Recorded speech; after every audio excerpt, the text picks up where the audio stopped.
Hello everyone, it is me, Jared Gaming here, and welcome to something that I decided to try out just for a little bit. And that this will get started some people that have, because I've been recently playing, and I've been seeing a lot of beginners.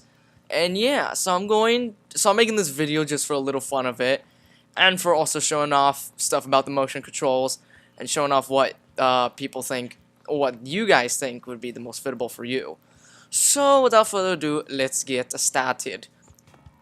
So the way the motion controls work is that basically you just move your controller around, and yeah. And I will say this really quick. For those people who use sticks, I don't know how you guys would use the sticks, but if you guys do use the sticks, I will say one thing. Get this controller, because I'm very positive that this controller is like the best when it comes to using sticks. As you can see right here. Accuracy with the stick-ish.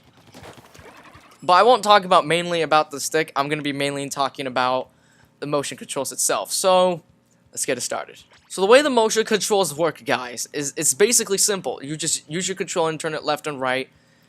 And you can use multiple positions, and you can also look up and down. Sometimes you use this R stick right here just to look left and right. And that's basically all you need to know. Now, there's the part where you guys need to get suitable for it. So, here's what I will do. What I highly recommend is changing the sensitivity of your motion controls with this screen right here. The R stick you guys don't have to worry about. Depends if you guys just want to snap it or not. Like make it look really fast, all that stuff. So, I'll give you guys a little taste of what all of them look like. So, if you guys barely want to move your wrist at all, then sensitivity 5. Sensitivity 5 should look something like this. You barely even have to move your wrist at all. So, it should look something like this.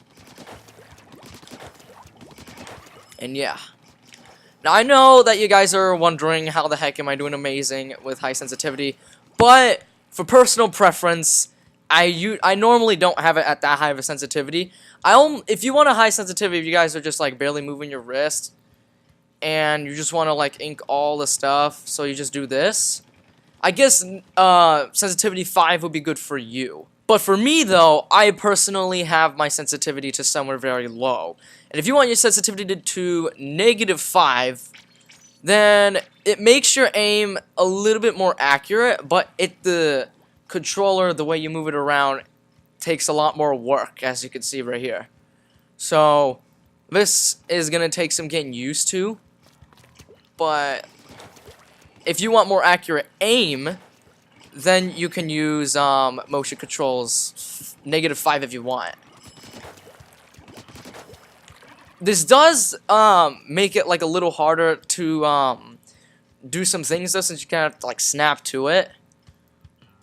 And yeah, so sensitivity -5 if you guys want to do some aiming really well. And yeah. And sensitivity at 0 if you want to do kind of both of them at the same time.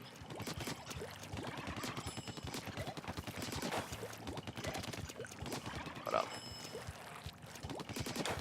And yeah. Now, personally for me though, when I want to aim at my foes like really well, I have my sensitivity to -1.5, which is the dot before the -1. Just so not only do I get a little bit of some turf, but I can also do pretty good at shooting my enemies as well. Especially with weapons that have harder aim, and that you need to be a lot more accurate with the aim as well. So if you're a guy like me who usually uses the Splattershot Pro, then you probably need a lower sensitivity so you can aim much more better.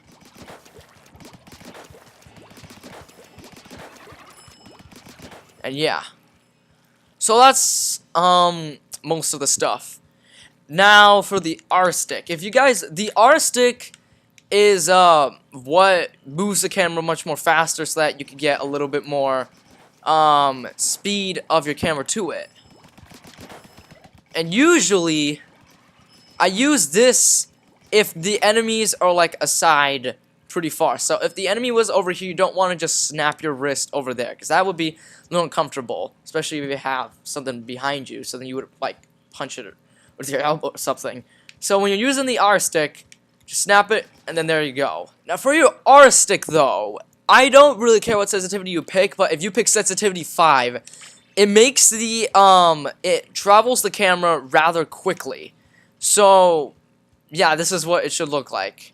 And if you're a person who gets motion sick from this, then don't use the sensitivity at all. And yeah. Now, personally for me, I'd rather have my sensitivity to 0, so that makes my aim a little bit more accurate.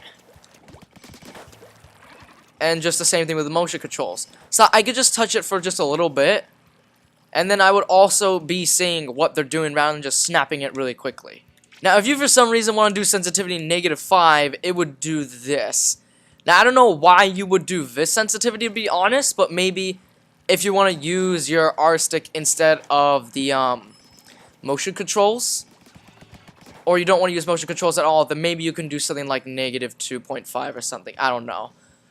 But that is going to, you know, wrap things up with the whole motion controls. I hope you guys think that this was helpful, because I don't know if this was helpful or not. So, Potatoes. yes, potatoes indeed.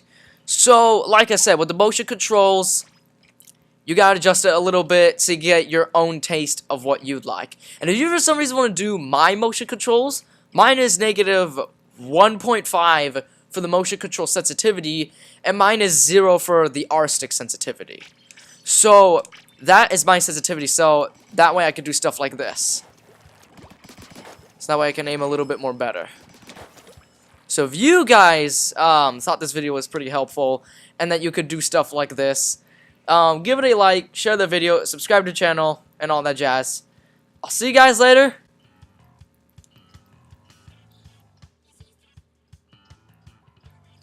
Take care.